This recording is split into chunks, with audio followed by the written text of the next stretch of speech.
Keyinki misal. Murунку misal менен bir гана айырмасы бар. Эгер мурунку мисалда биз канчаны киргизген болсок программанын ичинде, азыр канчаны программа сурайт. Get integer дегенде бүтүн санды сурап ал дегенде. Get integer. Integer деген англисче бүтүн сан. Жүргүзүп көрөлү муну. F деп туруп.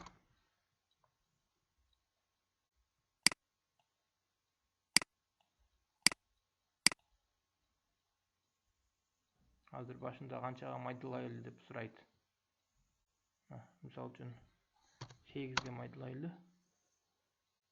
Биринчи чекит бияк болсун, экинчи чекит бияк болсун, ошондо мына 1 2 3 4 5 6 7 8. Нар жактан өзгөртпөй эле бияктан сурай турган кылып койдук да. Азыр канча дейли, мисал үчүн 4 дейли. Канчага майдылайлы дегенде 4 майдыла дейбиз.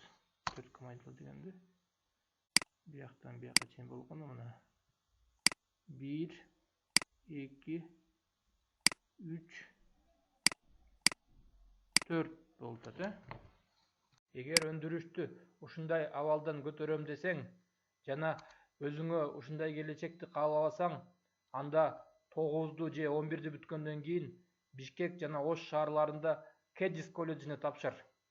Ал жерде сен заманга ылайык 3D программалар менен иштегенди үйрөнөсүң, Androidке, Play Marketке приложение жасаганды үйрөнөсүң, жана чипу станокту өз колуң менен топтогонду, башкарганды үйрөнөсүң.